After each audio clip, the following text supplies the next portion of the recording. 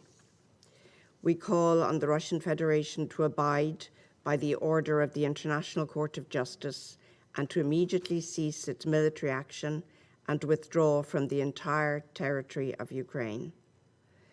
Madam President, in the last 40 days, we have seen a horrific humanitarian disaster unfold in Ukraine because of the Russian Federation's unprovoked and unjustifiable further invasion of that country. A country where just weeks ago, citizens lived in relative peace and prosperity, and one which has been transformed now into one where families lack access to basic necessities, where basements have become bomb shelters, where millions have become IDPs and refugees. The use of explosive weapons in populated areas has had a devastating impact on civilians in the midst of active hostilities. Once again, we call for the parties to the conflict to comply with international humanitarian law, including the obligation to direct attacks only against military objectives, the prohibitions against indiscriminate and disproportionate attacks, and the obligation to take all feasible precautions in attack. We have heard increasing allegations of sexual violence by Russian soldiers. You referred to this morning, Secretary General. We must stress that conflict-related sexual violence can constitute a war crime. The perpetrators of such crimes must be accountable. They must be held accountable. They will be held accountable. Sexual violence is another abhorrent crime of this war that cannot go unanswered. We again reiterate the need for full, safe, and unhindered humanitarian access to those in need, as called for today by Martin Griffiths. Secretary General, we again echo your call for Russia to implement an immediate humanitarian ceasefire. It is the very least the aggressor can do. It is way past time. As we know, the reverberations of this war are reaching far beyond Ukraine. It's unacceptable that Russia's war of choice against Ukraine is also having, and will continue to have, significant spillover effects across the globe. deterioration of food security, surging energy prices, increasing poverty. The most vulnerable and impoverished in developing countries will suffer the most.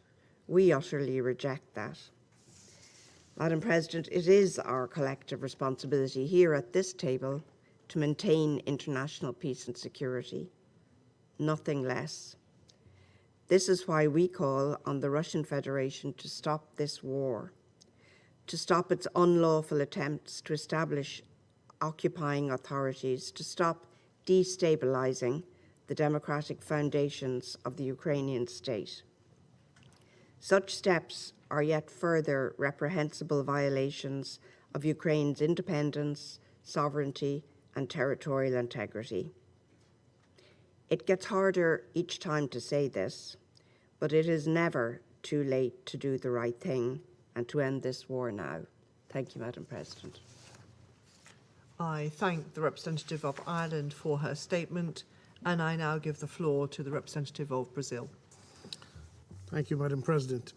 Let me start by thanking Ambassador Nusseibeh, along with her team at the UAE mission, for competently navigating the work of the Security Council in March.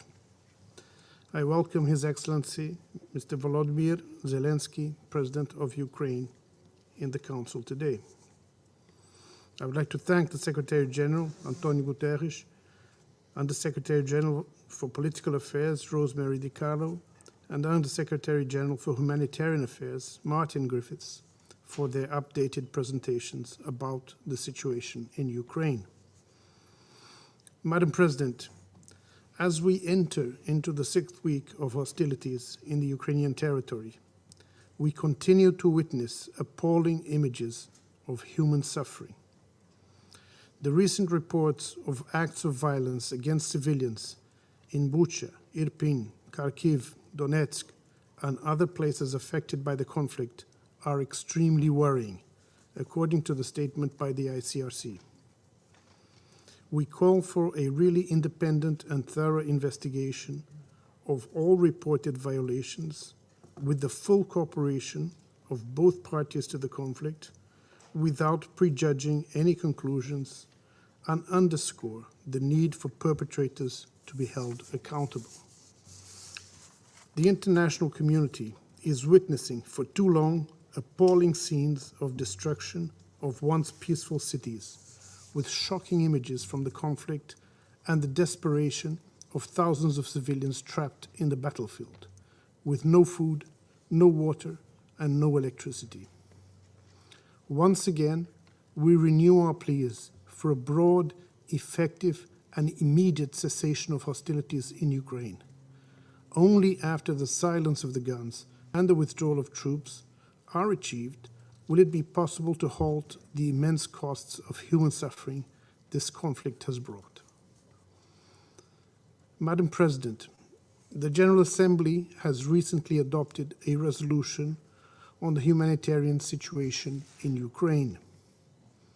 As we said on that occasion, the General Assembly could not become a bystander of the shocking consequences of the conflict.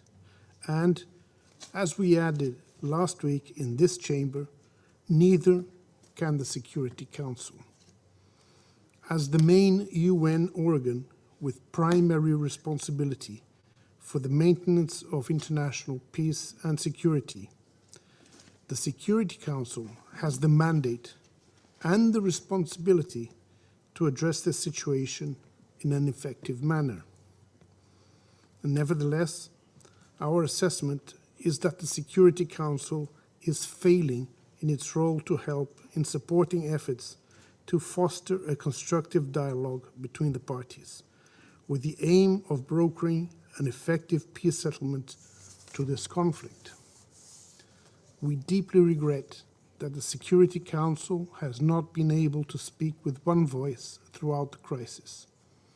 Promoting compliance with international humanitarian law, protecting civilians, calling for peace, these are objectives that should unite rather than divide us. We should strive to create the conditions for, on the one hand, invigorating the political negotiations and, on the other, reaching an understanding on practical measures to minimize human suffering in Ukraine. Civilians wishing to flee the hostilities must be able to do so in safety, and those who decide to stay cannot become targets of attacks. In the same vein, parties must grant safe passage to relief consignments to those in need. Once again, Brazil reiterates the call for all parties to fully respect and ensure respect for international humanitarian law. The causes of conflict, whatever they are, do not undermine the obligations of all parties have to guarantee that civilians should be protected, that the wounded receive medical care, that humanitarian assistance reach those in need, and that detainees be treated humanely in all circumstances. There must be no politicization of humanitarian actions, nor selective application of international humanitarian law. Also, geopolitical objectives must not supersede the endeavor for peace, nor prolong the human suffering caused by war. Madam President, this conflict and its associated sanctions, apart from the enormous human suffering and devastation caused in Ukraine, is having spillover effects in the entire world, especially through increased prices of oil, gas, grains, and fertilizers, among others. Food insecurity has become an even greater threat to the world's poorest people, above all in developing countries. The longer this conflict persists, the higher the risk of further instability, hunger, and devastation in Ukraine and around the world. It's time to return to the path of dialogue and diplomacy for a peaceful settlement of the conflict. We urgently need the cessation of hostilities. De-escalation of tensions and negotiations are the only way out of this conflict, not only for the countries directly involved, but also for the entire world. I thank you, Madam President. I thank the representative of Brazil for his remarks, and I now give the floor to the representative of Kenya. Thank you, Madam President. I congratulate you on assuming the presidency of the Security Council for April and assure you of my delegation's full support. I listened closely to the remarks by the Secretary General and his Undersecretaries General, Rosemary DiCarlo and Martin Griffiths, hoping to hear that our fears that the war in Ukraine has entered a new, more dangerous phase were exaggerated. Sadly, they offered no such comfort. Instead, we are left with the words of His Excellency Volodymyr Zelenksy, the President of Ukraine, who has described the horrifying suffering of civilians in Bucha and other towns and neighborhoods in Ukraine. His account of the atrocities is in stark contrast to that of our colleague in the Security Council, the representative of the Russian Federation. But the fact that the truth in Bucha is contested is the surest sign that we stand on the precipice of more widespread abuses of human rights. In April 1994, even as genocide engulfed Rwanda, there were members of the Security Council contesting the horrifying truth that 1 million people were being murdered. We should stand warned that the inability of the Council to establish the facts and accordingly attribute responsibility may enable the risk of escalation into far worse crimes. Beyond the city of Bucha, Madam President, we're extremely worried about the safety of civilians who are trapped in other besieged cities and villages, such as Mariupol and Kherson. Our actions today should seek to prevent what we have witnessed happen in Bucha take place in Mariupol and Kherson. While we debate who is responsible for the horrors of Bucha, it is incontestable that what started as a special military operation is now a war, and that what began with reassurances of limited aims, not targeted at civilians, has led to thousands of dead civilians and millions of refugees and internally displaced. No one can doubt that there are flagrant violations of international law, international humanitarian law, and the UN Charter underway in Ukraine. Kenya condemns the abuses undertaken in the past few weeks and those in the eastern provinces of the country during the years that the conflict has raged. Madam President, the war in Ukraine is today's most dangerous threat to the maintenance of international peace and security. It is the latest assault by the most powerful states against the multilateral order. Their continued abuse of the Charter created growing cracks over the years in the global security order. Now the bottom has fallen out. Ukraine may now become a model for a new generation of disastrous wars on multiple continents. Millions of refugees are being created, and there will be many more as the economic effects of the war produce and intensify conflicts elsewhere.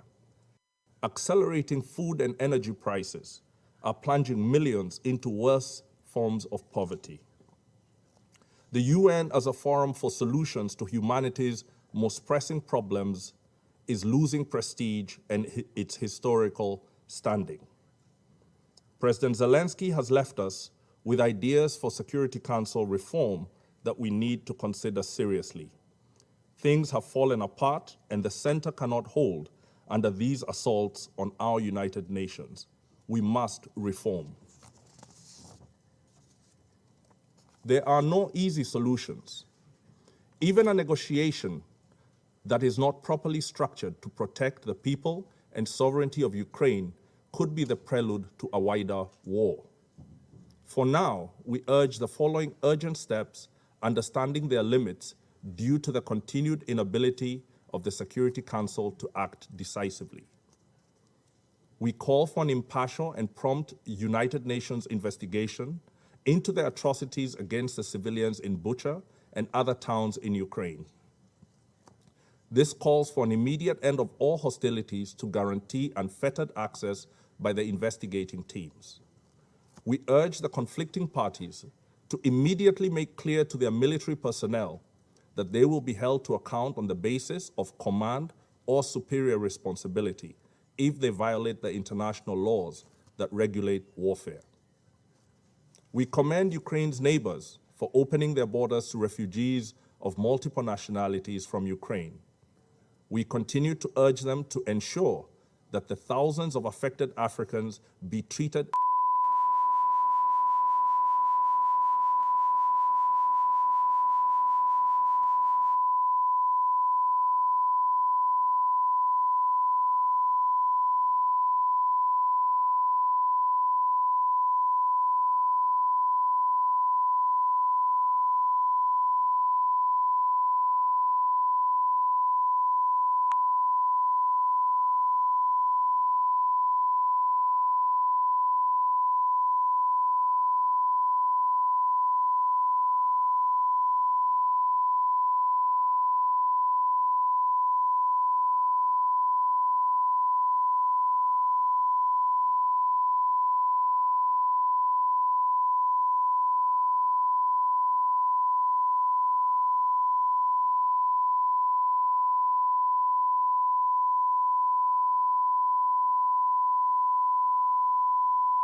Defense, and General Ted Walters, who is the Air Force Commander for the U.S. European Command. Welcome, both of you. Before we get started with that, tomorrow will be the last day of work in this committee for Paul Arcangeli, who I think most of you know, who is our staff director, has been our staff director for 12 years, I think now, and has been on the committee for 18. And I really want to thank Paul for his service to this committee. As most of us know, he's also a veteran of the U.S. Army, did bomb disposal in the Army before coming to work for the government. And we are all going to miss him terribly, me more so than anybody else. He has done a fantastic job for this committee, but mostly I'm very happy for him. It's a good move. It's been an ever so slightly stressful job for the last few years. So it's a terrific move. Also, Paul's recently married, so big time for him. And very happy for where he's headed. But I can't say enough about the job that he's done for this committee. Yes,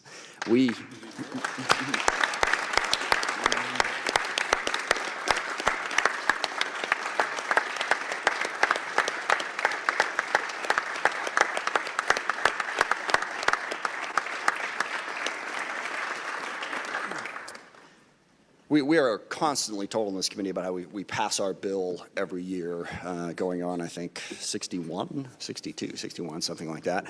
And certainly there are a lot of people who contribute to that process, but nobody more so in the last 10 years than Paul. He understands, what this committee is all about, the fact that we work in a bipartisan manner, the fact that we are here to serve the people who serve our country. We do our job so that they can do theirs better, and he knows how to bring people together. And I think that's the thing that I've been most impressed about by the way Paul approaches his job, is he knows it is about people and about relationships.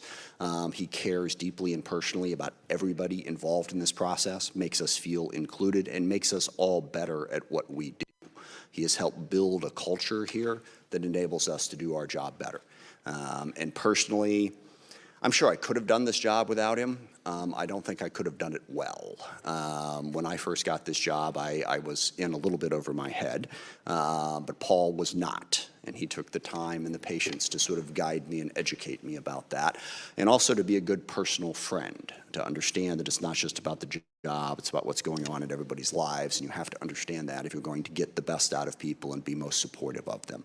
I could go on at great length, but Paul means a lot to me. He will be missed, but again, I want to emphasize, this is not a sad day. We are very happy for him. He has served this country well. He is going to go on to other things in his life and do those every little bit as well, I am sure.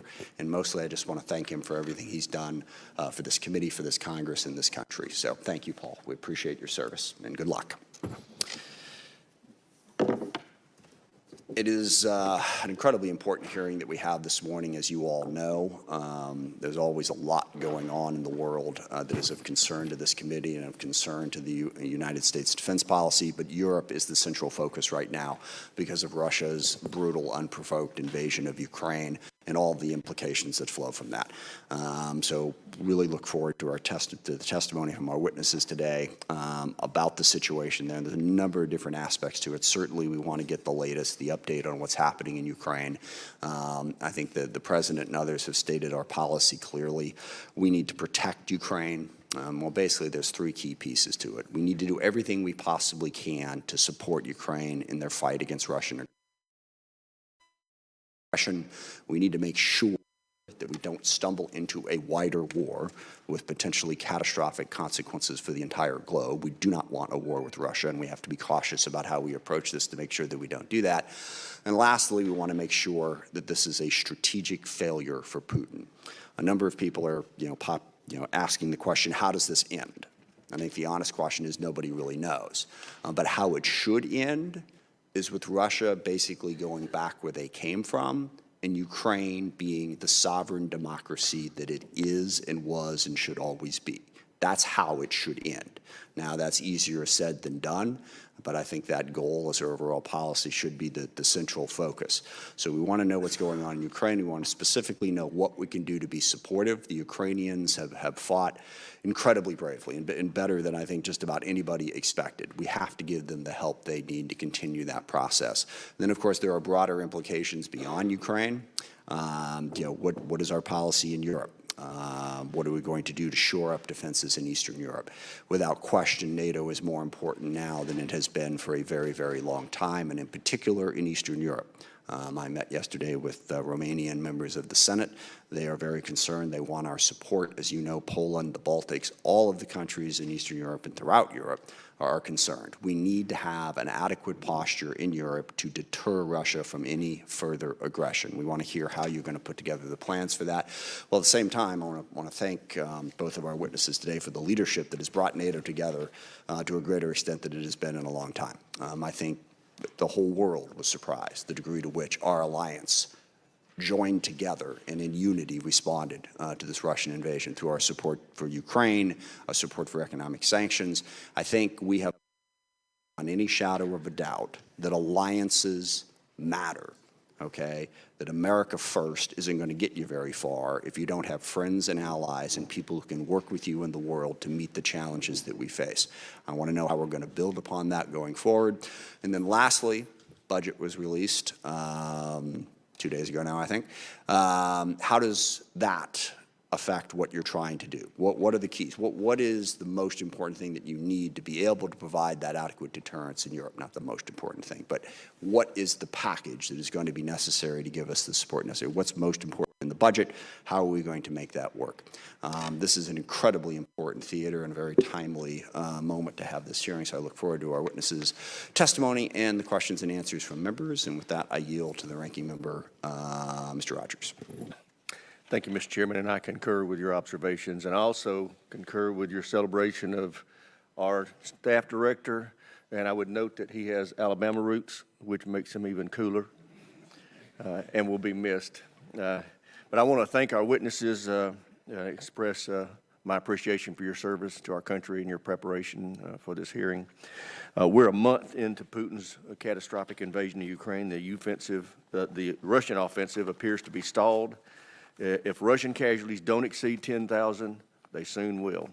The Ukrainians are starting to retake ground. The time to double down is now. But I'm concerned that's not going to happen. Time and time again, this administration has been petrified of Putin, too afraid that common sense actions to support our partners and allies may be deemed escalatory.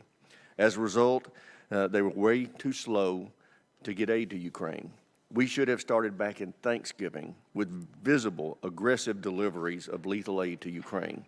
Instead, the White House wasted months. The first presidential drawdown package didn't start flowing to Ukraine until January of this year. But there weren't any Stingers. U.S. Stingers didn't make it to Ukraine until a week after the invasion. Poland's MiG-29 offer was embraced by the State Department, only to be rejected by the White House. Slovakia is willing to provide S-300s to Ukraine, but the Defense Department can't find suitable backfill. It's been going on for 2 weeks. And there are still no coastal defense cruise missiles, even though Mariupol is being flattened from the sea. And these are just a few examples. There are a dozen more. Dithering needs to end. We need to flip the script and make Putin afraid of escalating against the West. Here's what I'd like to hear from our witnesses today. I'd like to hear that our policy in Ukraine is to win. That means giving the Ukrainians the resources to drive out every last Russian on Ukrainian soil. I'd like to hear that we've identified a backfill for the Slovak S-300, and it's on its way to Bratislava as we speak. I'd like to hear that we have a plan to get coastal defense cruise missiles to Ukraine. I'd like to hear that we're ramping up production of Stingers and Javelin command launch units.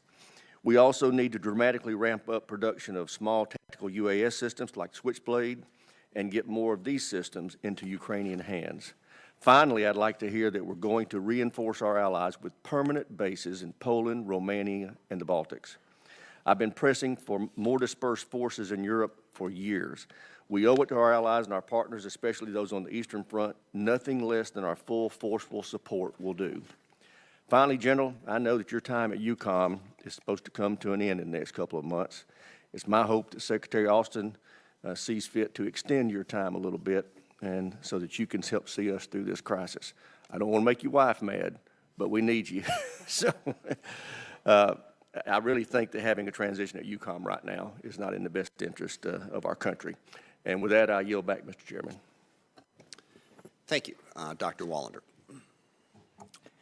Chairman Smith, Ranking Member Rogers, and distinguished members of this committee, thank you for the opportunity to testify today on policy matters related to the U.S.-European Command area of responsibility in my capacity as Assistant Secretary of State of Defense for International Security Affairs.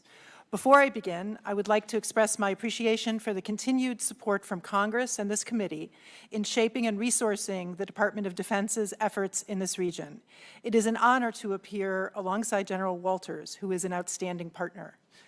This time last year, the focus of this hearing was strategic competition and how that was shaping our world. But today, what we see is no longer a mere theory of strategic competition. Instead, we see Russia engaging in an unconscionable and illegal use of force against Ukraine in the most violent act of aggression in Europe since World War II. The United States condemns Russia's unprovoked attack against Ukraine in the strongest possible terms and deplores the tragic loss of life, enormous human suffering, and indiscriminate destruction caused by Russia's actions. Russia's full-scale invasion threatens not only Ukraine, but also poses the gravest threat to Euro-Atlantic security in decades. We must continuously assess our posture in Europe to address the evolving strategic landscape while maintaining the critical role of our alliance in securing shared interests and values in the region and avoiding escalation with a nuclear power. The Department has three priorities regarding Russia's invasion of Ukraine. First, we aim to bolster Ukraine's ability to defend its sovereignty and territorial integrity, for which Congress's assistance is vital. Second, we seek to maintain unity with our NATO allies and our partners. Finally, we will continue to deter any Russian aggression against and defend every inch of allied territory. To those ends, we will continue to provide defensive security assistance to help the Ukrainian people as they defend their country. With thanks to Congress, the United States has committed more than $4 billion in security assistance to Ukraine since 2014, with more than $2 billion since August 2021 alone. I am proud to say that with the leading role from the United States, the global response to Russia's aggression has been remarkable, with unprecedented sanctions and a wide range of global humanitarian and security assistance flowing to Ukraine. There have been notable reversals of long-held restrictions to provide lethal assistance to Ukraine and meet NATO's benchmark of 2% defense spending, as in the case of Germany. Simply put, Russia's attempts to divide the United States from its allies and partners have failed miserably. After Russia's invasion of Crimea in 2014, the United States, with the support of Congress, embarked on substantial changes to our posture in Europe. This involved infrastructure improvements, building partner capacity, increased rotational presence, more exercises and training with allies, and enhanced pre-positioned equipment and stocks. We also focused on expanding our access, basing, and overflight permissions in Europe and increased security assistance funding, especially on NATO's eastern flank. All of these moves have come into play during this crisis, validating our investments and preparations. In the last 2 months, we have swiftly repositioned forces already in Europe, extended specific rotational forces in theater, and deployed significant additional capabilities. These adjustments included placing the entire U.S. commitment to the NATO response force on heightened readiness, repositioning forces to multiple Eastern flank allies, extending or bolstering maritime forces already in the EUCOM AOR, and deploying additional air, ground, space, and cyberspace capabilities. With these recent deployments and extensions, the United States now has approximately 100,000 military personnel, either stationed in or deployed to Europe and its waters. We are also working with allies to ensure that NATO is prepared for modern challenges and able to deter aggression from any adversary. Allies have deployed defensive land and air forces in the eastern flank and maritime assets across the NATO area. For the first time in history, NATO has activated its defense plans and deployed the NATO response force in a deterrence and defense role. The People's Republic of China, the PRC, is also active in the EUCOM AOR, and we know that the PRC and Russia collaborate across a variety of arenas, including joint military exercises. This is an element of strategic competition that the United States is monitoring closely. This work is only possible with consistent congressional backing and stable funding. Congressional support for the U.S. forces deployed in the EUCOM AOR, as well as funding for defense initiatives across Europe and security assistance for Ukraine, have been and will continue to be critical to achieving U.S. national security objectives. Russia's actions have brought to light the stark contrast between our democratic values and our rules-based international system that the United States leads and Russia's autocratic, violent vision. The Department of Defense, in conjunction with other U.S. government departments and agencies, NATO allies and partners, and in close consultation with Congress, will continue to work for a secure and stable Europe. Thank you for the opportunity to testify, and I appreciate your continued support to the soldiers, sailors, airmen, Marines, Guardians, and civilians in the Department of Defense who work every day in the service of the American people. Thank you. General Walters.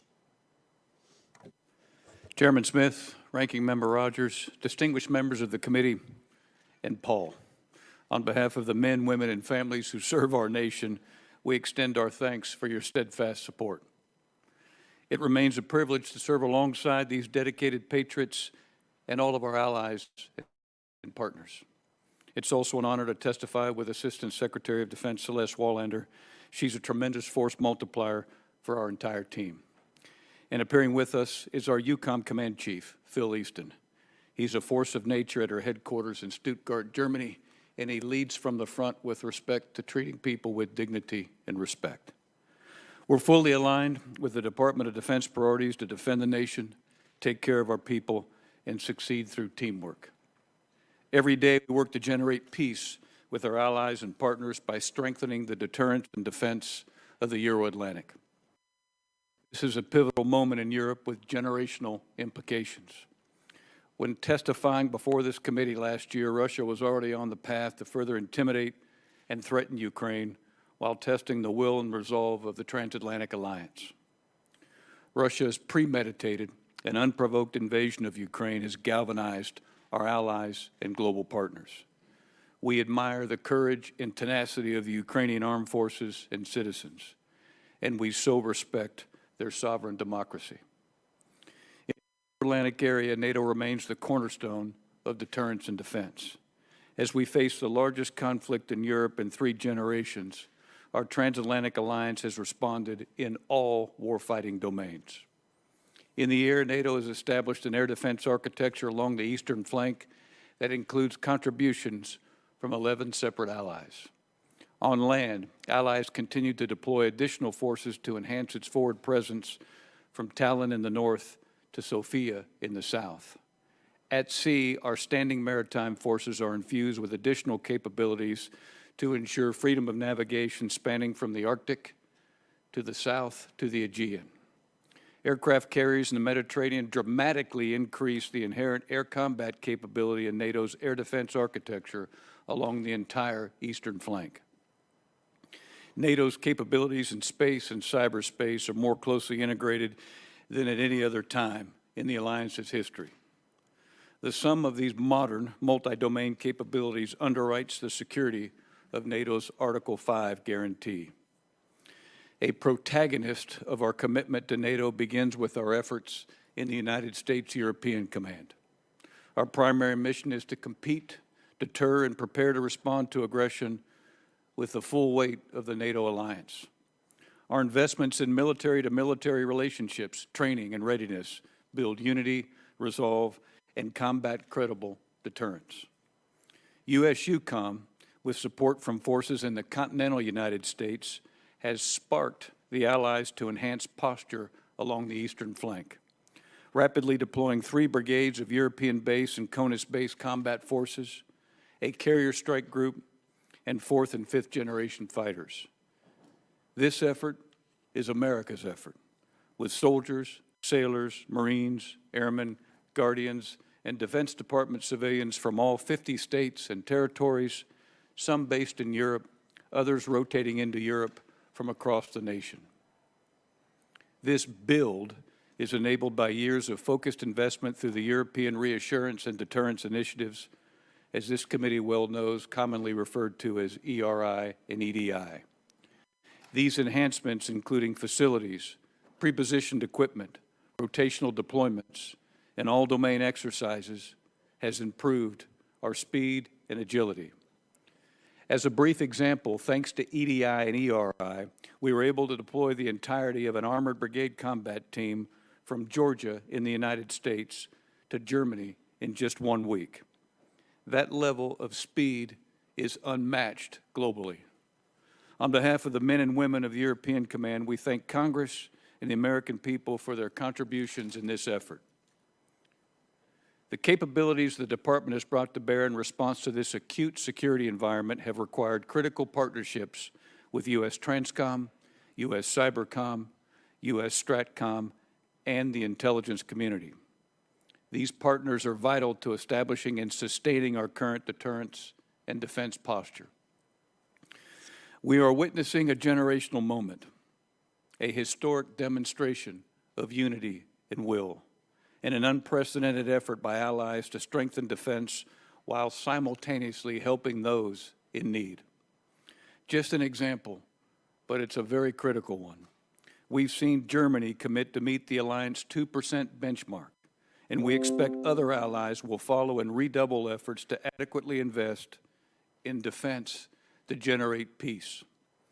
From Turkey in the southeast to Norway, Sweden, and Finland in the north, in air, land, sea, space, and cyber, our allies and partners are committing. Chairman Smith, Ranking Member Rogers, thank you again for this opportunity, and I look forward to taking your questions. Thank you. General Walters, I think one of the central questions is the issue that the ranking member raised about what we can provide for Ukraine. I think part of it is that balance between giving Ukraine the help and not spreading to a wider war. And certainly before the war began, the issue of what we should give to Ukraine was informed by that, deterrence versus provocation. And I would say that a concern about giving Russia an excuse and provoking them is the reason some of those weapons weren't provided. It's the same reason that President Trump did not provide those weapons either, as we were trying to walk our way through that. But now that the war has begun, how do you balance that risk? I mean, do we take Mr. Rogers' approach and basically say we don't care what Putin does? You know, we should, I don't know, send troops and tanks and whatever we can in and basically fight in Ukraine? Or what is the proper way you think to strike that balance? And what are you concerned, or are you concerned about how Russia might respond to a given action? And would they spread the war to Poland, to the Baltics, conceivably even to U.S. assets in the region? How do you balance that risk? Chairman, as a military commander, my first answer is constantly. The conditions change second by second, day by day, week by week. And I bear the responsibility, number one, to ensure that we don't forget as military commanders that nations have the inherent right to gift whatever they would prefer from a multi-domain, from a unilateral, bilateral, multilateral perspective. Secondly, I have to take into account military mission effectiveness coupled with strategic miscalculation. And one day is different than the next, and so depending upon the conditions, we have to adjust. So do you think there, how would you specify the risk of Russia escalating? And how do you think about that? I know it's something you think about. What's the risk there, and what might we do that could provoke it? What would it look like?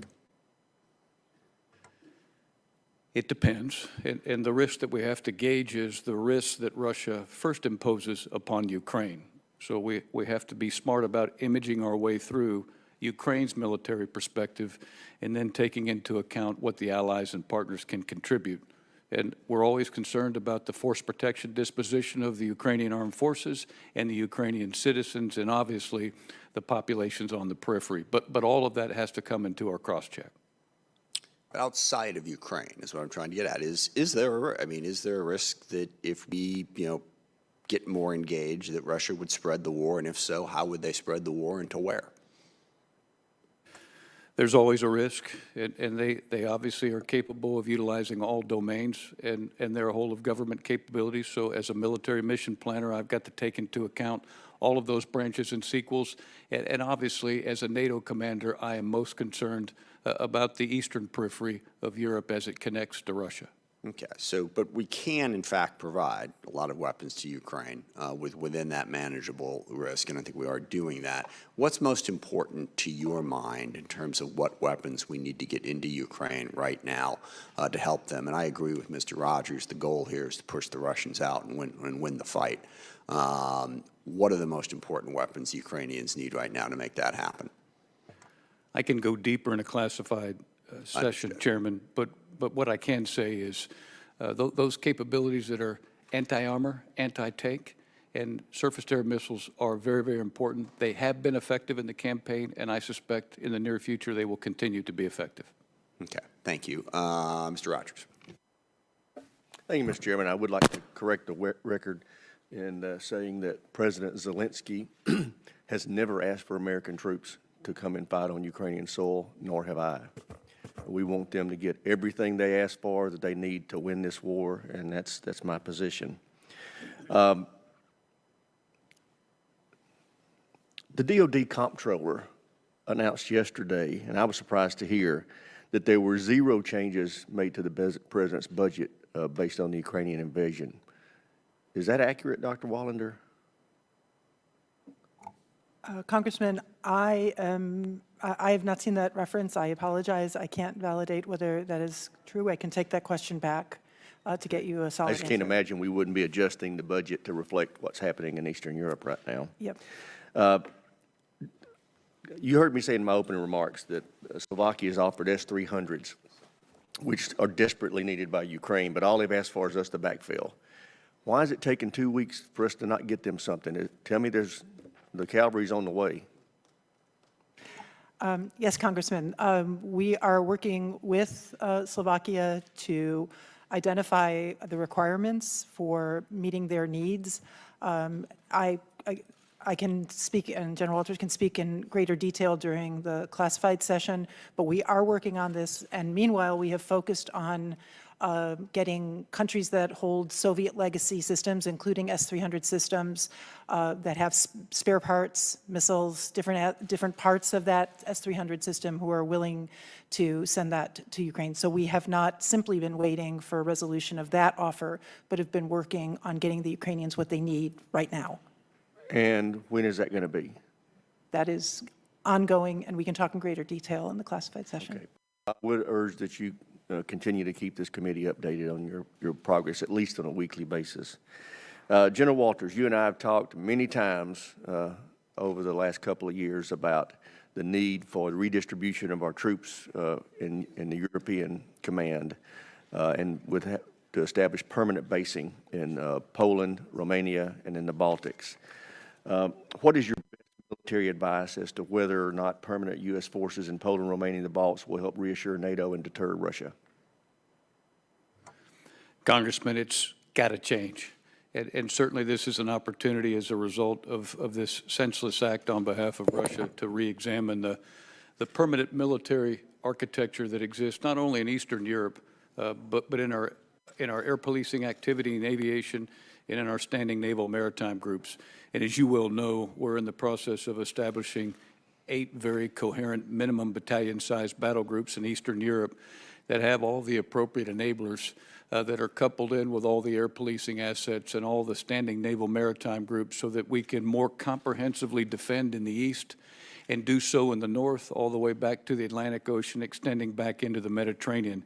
And in so doing, the NATO nations that are committing, that I alluded to in my opening comments, they're going to be part of the equation, and they're very willing to do so to change the presence from a rotational to a more permanent, and I think it will continue to grow, and we're working very hard with the North Atlantic Council to do just that.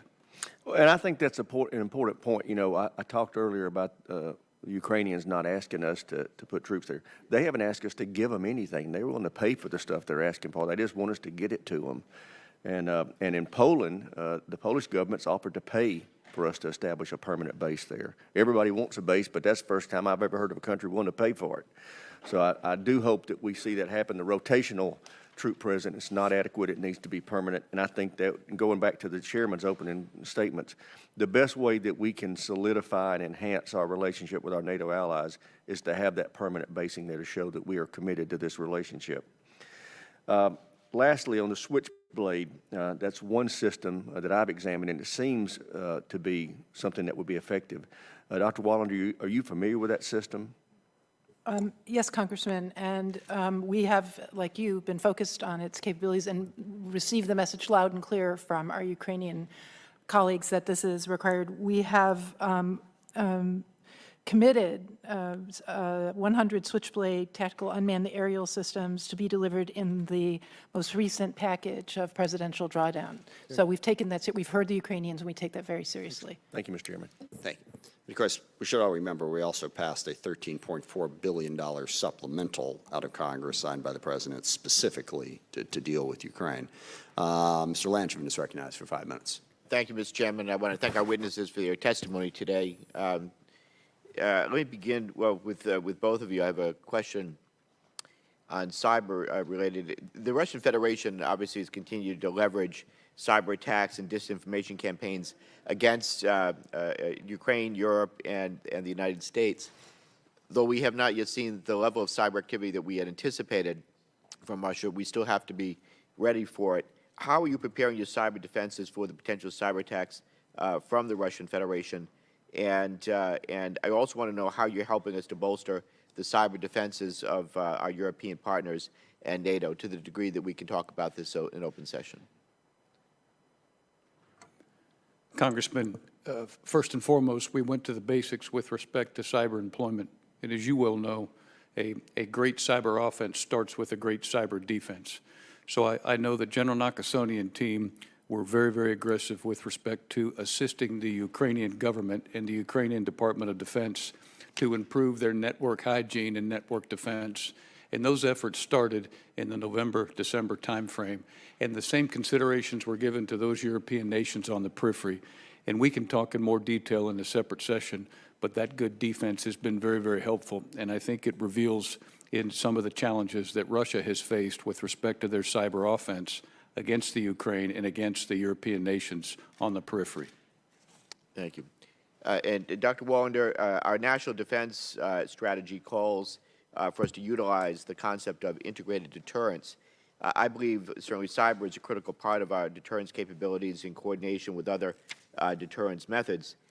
In this unclassified setting, to the degree which you can, how are we working further with NATO to utilize our cyber capabilities, particularly within the context of the European Deterrence Initiative?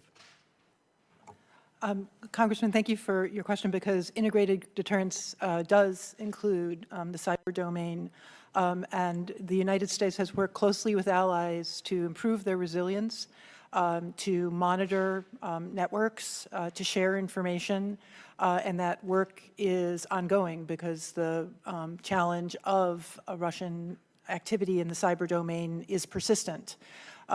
That element of the deterrence is not only about capabilities. In the NATO context, it is about the multinational nature of the alliance and the commitment to defend one another and combine together the efforts of NATO allies in the cyber domain, send a very strong, credible message to Russia that helps to reinforce that deterrent message. Thank you.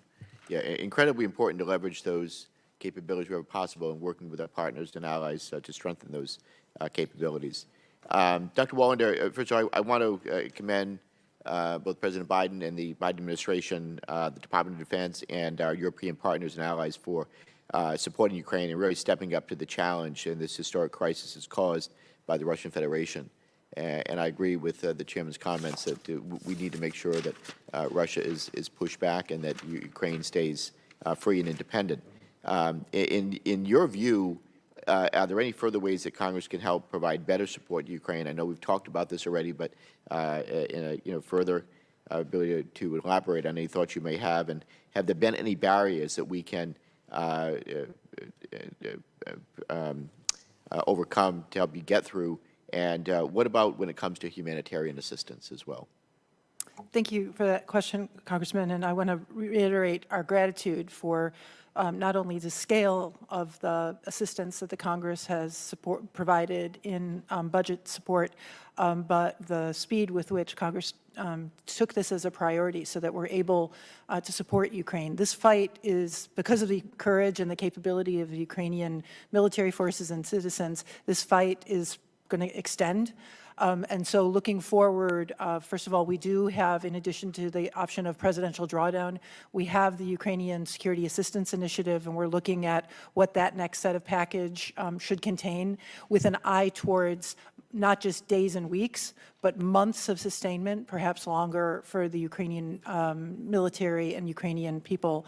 I would, defer to Department of Treasury and Commerce, but clearly the Ukrainian government, in addition to security assistance, needs humanitarian assistance and economic assistance now that it's clear that this fight is going to continue for some time into the future. So we look forward to working with you on a broad multi-agency support for Ukraine. Thank you. Thank you. Gentleman's time has expired. Mr. Wilson is recognized for 5 minutes. Thank you, Mr. Chairman, and thank both of you for being here today.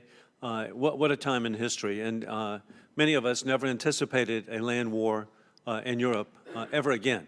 But that's where we are, and to face it. And Putin did one thing totally unintentional. He has unified Republicans and Democrats. You will see that together we agree with President Biden that we're in a long-term conflict between autocracy, which is ruled by gun, or democracy ruled by law. And so we need to be together, and that's why I'm really grateful that working together with myself, with Congressman Marcy Kaptur, the issue that has come up is the delay in providing the equipment to the people of Ukraine. How brave they are standing up to the Russian military. And as Congresswoman Kaptur pointed out yesterday, there is body armor awaiting in a storage area in Chicago for the U.S. Department of Commerce to approve delivery. That's absurd. We need both of you with positions you have to act quickly. And then particularly, I'm grateful, Secretary Wallander, that you've been the president of the U.S.-Russia Foundation. So you have such a knowledge of Russia. And along with that, as Ranking Member Mike Rogers indicated, we should have months ago been providing the military equipment to the people of Ukraine.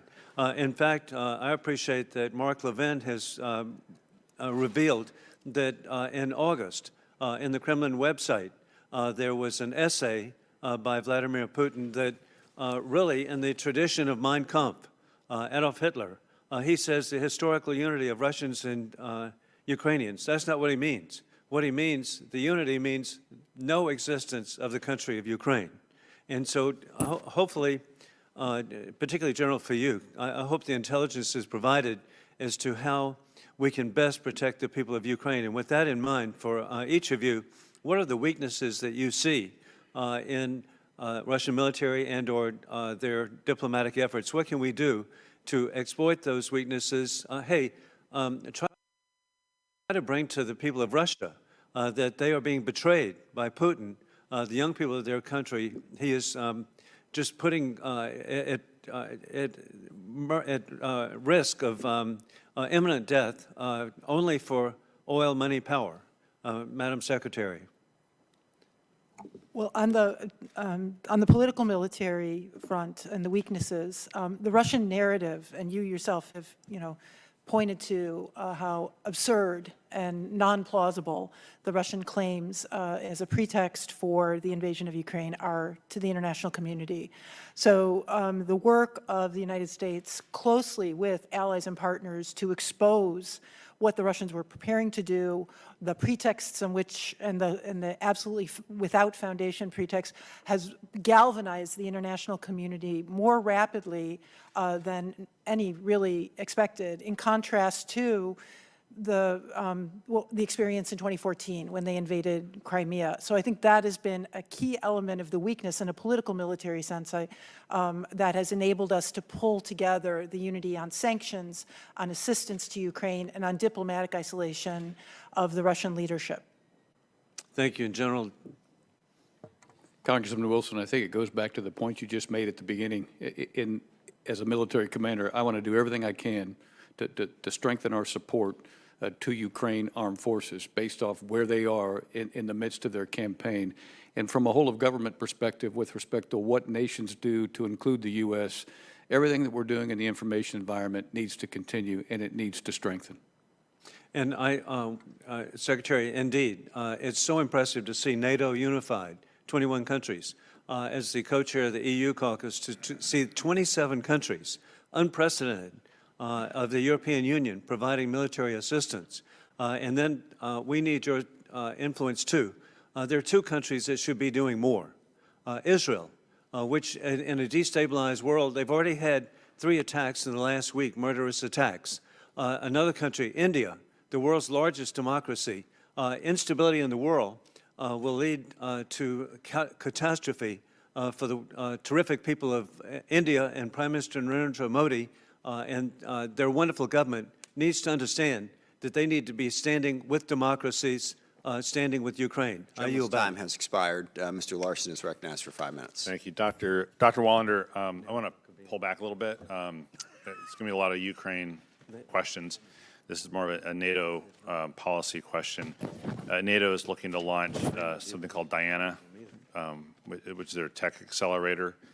And I just wanted to get your view on the department's view of the Defense Innovation Accelerator of the North Atlantic. It's a NATO project, it's a mashup, if you will, like our DARPA and DIU and a few other things.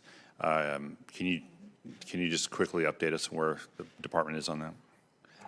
Congressman, I don't have details on where the status of that project is. Here I would get back to you with details. But what I do know is that as NATO allies have recognized not just the scale of the threat that Russia poses to European security, but the multi-domain challenges that both Russia and China pose to global security and certainly also to NATO, the willingness to cooperate more in the area of technology going forward has deepened and has strengthened, and this project is an opportunity to advance that. All right, thanks. I just wanted to make sure it's on the record and not lose this opportunity to ask that. General Walters, I want to follow up on something Representative Wilson brought up, and it's just show how international affairs is local affairs. In Washington State, we have about 100,000 Ukrainian Americans. My district is like 16th out of 435 in terms of number of Ukrainian Americans in the country. It's always a surprise for people to hear that. And so we asked the community some questions about what they wanted to ask, and this gets to Representative Wilson's question about aid and personal protective equipment and the ability to deliver that to the civilian population in Ukraine. Can you give us some detail on how that is happening? Congressman, we at USUCOM have 2 centers with approximately 100 individuals that continue to iterate in the military dimension with Ukrainian liaison officers that are working both the security assistance items in the military dimension and the humanitarian assistance items. And it's an iterative process, and it's based off supply and demand and extends with feelers into Ukraine at the ministerial level and at the CHOD level to make sure the right stuff goes in at the right time to deliver the appropriate effect in the campaign based off access to get in and access to get out. It's not perfect by any means, but it continues to improve over time. And we'll continue to iterate and make sure that we continue to connect with those interlocutors at the Ukrainian level to ensure that they get the right gear as quickly as we possibly can. Is there an issue with moving it into Poland or into Romania now, if you will, and then so it's there instead of in the U.S.? Sir, it's by, with, and through Poland, and it's by, with, and through Romania. I can talk a little bit more in a classified setting, but there are challenges. But at the end of the day, we always communicate with the host nation to make sure that we're doing the right thing. Yeah, sure. And to go even more local, but it's obviously a national issue. The Growler mission is located in Whidbey Island, and there's news yesterday, a couple days ago, that we're sending a national mission squadron to Germany. And I presume there's a CVN squadron already on the Truman and the Aegean Sea as well. And this might be a classified answer to the question, but can you give us some idea about either mission, maybe starting with the national mission into Germany? Sure, I can elaborate more in a separate setting, but what I can say is you're right. They're coming. Okay. I look forward to that. What do I do with my last minute, Mr. Chairman? I'll yield. I'll yield it back. Thank you. That's fine. I'll yield. And a programming note, I know some classified stuff has come up. So the plan is we're going to be here until 12:30, 12:45-ish, and then we'll start our classified brief at 1. Give you a brief break in there. Mr. Turner is recognized for 5 minutes. Thank you, Mr. Chairman. General, I appreciate your statements about Ukraine, and specifically you said, we want to strengthen our support for Ukraine. And I know that your efforts to do so are incredibly important.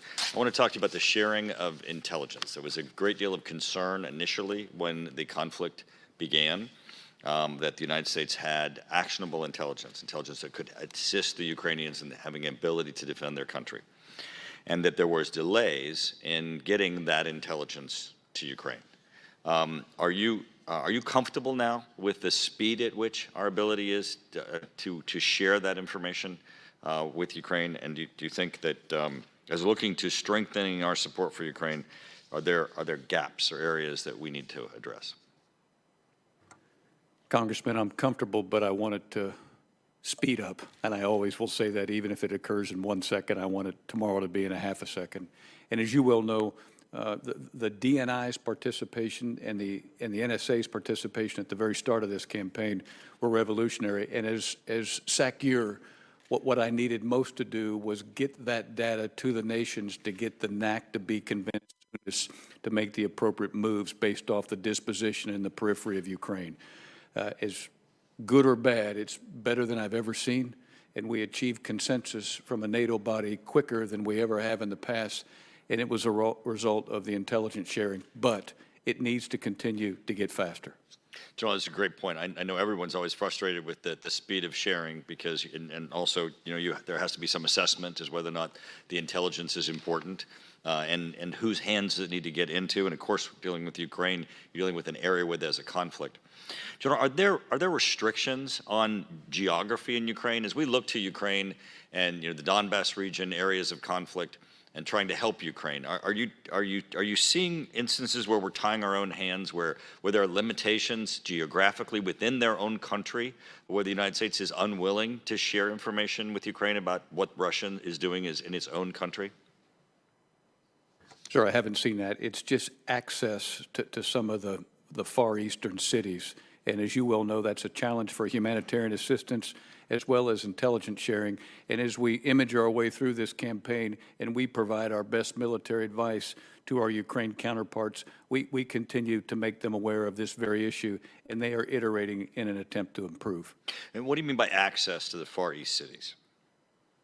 Just the tyranny of time and distance over land, going from Eastern Europe to the Mariupol region. But your ability to generate intelligence isn't limited by space. It is not, but just getting that data into the right receptor. Got it. Dr. Wallander, I want to thank you for your, on page 12 of your report that you included the issue of the Balkans and referenced the Dayton Peace Accords. I do think that is an area where we've continued to have vulnerabilities that we've kind of ignored. The issue of Republic of Srpska, the ability for Russia to destabilize the area, I think needs our increased attention, and I appreciate that you continue in your European focus to look at that as an issue. I have a question for you, though, about Ukraine. We do hear that of the number of refugees and the individuals who've been displaced in Ukraine, the number of refugees who've left Ukraine, but we're also hearing reports of individuals being taken against their will from Russia, from Ukraine to Russia. But we're not hearing much from the White House about that. What can you confirm for us about individuals being taken from Ukraine against their will to Russia? Congressman, I've seen the reports that you refer to as well, and they are very concerning. I don't have anything any independent information that I can confirm here, but I can get back to you on what we are able to do. Really appreciate that. On that front. General, we had good news of Germany returning to the F-35, where they had initially indicated they were not going to be part of the F-35 family. Finland has agreed to become part of the F-35, and now Canada has made its announcement. Great effects of Russia's aggressiveness. Tell us strategically how you think that the number of nations that are now committing to the F-35 will affect the strategic capabilities of NATO and our partners as they face Russia. They'll deliver a tremendous improvement in our strategic ability in indications and warnings, command and control, and mission command, as already demonstrated by U.S. F-35s that are contributing in the assure and deter mission at this time. And we anticipate, Congressman— I do apologize, gentleman's time has expired. Mr. Courtney is recognized for 5 minutes. Thank you, Mr. Chairman, and thank you to both witnesses this morning. And to General Walters, again, I went and reread your bio. I mean, you have been showing amazing leadership, not just since the invasion of Ukraine, but going back to when you took the helm in 2019. Again, for a lot of us in this committee, we remember in 2020 that there were efforts to cut U.S. troop levels in Germany and eliminate the rotation of Marines up in Norway. And your steadfast I think adherence to duty in terms of the value of NATO has been certainly validated over the last months or so. And again, I just want to publicly thank you for your great service. You mentioned in your remarks about how the U.S. recognizes our allies, great collaboration, but also that their own sovereign ability to gift resources. Last Saturday, the Ukrainian foreign minister publicly stated that, based on his conversations with officials in Washington and in Poland, he stated that the U.S. has no objections to the transfer of aircrafts, MiGs, from Poland to Ukraine. And he went on to say, as far as we can conclude, the ball is now on the Polish side. Again, this was Saturday, so this was just a couple days ago. And again, there's a lot of high interest, certainly back home in my district with a large Ukrainian population. Can you just clarify for me, and for I think a lot of us, what is the state of play in terms of, the decision maker to get that, I think, critical platform to the Ukrainian Air Force? Well, sir, at the national level, I would suspect it's the Prime Minister or the President that ultimately makes that decision, given the potential for strategic miscalculation, and that's what I've seen in practice so far. And in a different setting, I can get into some of the more tactical level details that weigh into the decision, but again, it goes back to the military mission effectiveness weighed against strategic miscalculation to make sure you take into account the protection of the citizens of Ukraine as well as the citizens on the periphery. So all those variables have to come into play. But you just described accurately where I believe the situation currently sits, and nations still continue to look at this issue, and they will still continue to examine it, and we'll still provide our best military advice, and we'll do so based off conditions in the environment at the time. Well, thank you. I think, again, your answer was very edifying in terms of getting clarity on that. And again, I think the Ukrainian pilots have done just magnificent work. And if there's ways that we can get them more jets, I think that would certainly be much, beneficial, be very beneficial. you know, we've heard, again, some of the back and forth regarding the speed with which material is getting into Ukraine. Dr. Wallander, you and I spoke offline a little bit about sometimes overlooked combatant command, which is Transcom. And I just wonder if you could just kind of give a general sense of just the speed and efficiency with which General Van Ovos and her team is proceeding to get material into the, you know, NATO and ultimately to Ukraine.